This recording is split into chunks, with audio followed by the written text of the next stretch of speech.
Mga idol, sa magbabalak mag-alaga ng mga kambing, ito yung gagawin nyo para hindi kayo mahirapan. Magandang tanghali mga idol, for today's vlog. Papakita ko sa inyo ang ginagawa kong pagta-chop ko ng mga bilipil. Ito yung mga idol, oh. Ito yung ginagawa ko tuwing hapon. Bibigay naman tayo ng panghapunan nila mga idol, kasi may duty pa ako 4 o'clock. At ito yung ginagawa ko, sinachop ko yung ipil-ipil para ibigay sa kanila. Lagyan ko ng kupramil at saka asin. Ito lang yung pinapakain ko tuwing umaga at hapon. Sanay nakasali sila dito at nakita ko ang improvement sa aking mga alaga nga matataba sila sa aking ginagawa.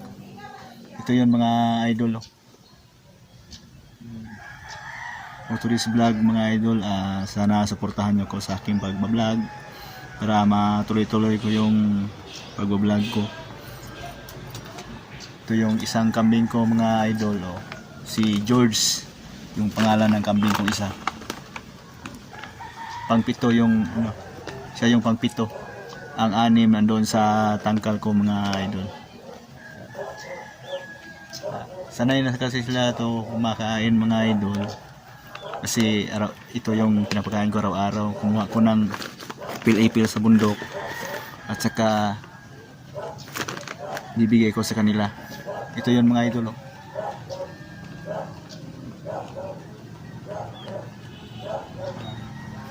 Sige mga idol, abangan nyo ako yung second upload ko mga idol, kasi papakainin naman natin sila ngayong hapon. Ito mga idol, ito yung alaga kong si George. Mga idol, ito na yun mga idol, yung binigay ko sa nila. Nilagyan ko na ito ng koklamil at saka asin. Ko pa lang. Ito na yun mga idol. Ito na ipapakain ko sa kanila. Koklamil, hinahaluan ko ng pilipil. Ito yung isa mga idol,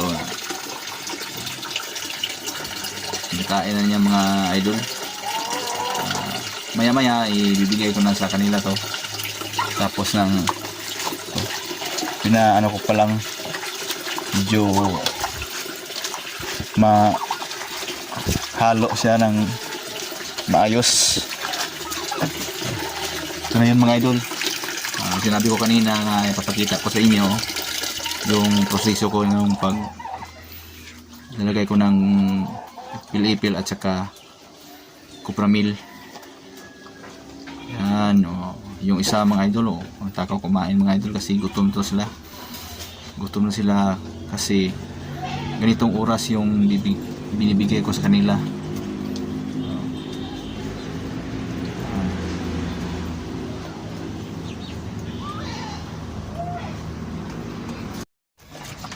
Mga idol, sa magbabalak mag-alaga ng mga kambing, ito yung gagawin nyo para hindi kayo mahirapan. Kumuha ka na lang ng pil-ipil dyan sa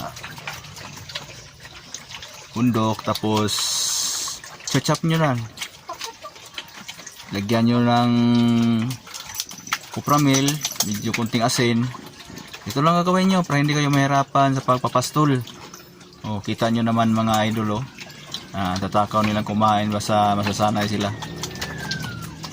Hindi ka na mahirapan magpapastol sa bilang kasi kumuha ka na lang ng ipil-ipil, chop mo, tapos lagyan mo ng kupramil.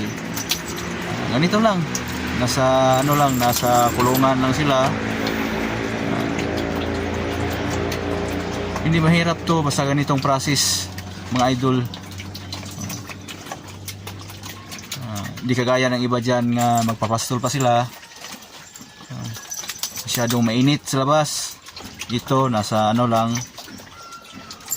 Nasa bahay nasa bahay nila. Ito. Pagkatapos nito, mabubusog sila. Pahingaan na sila.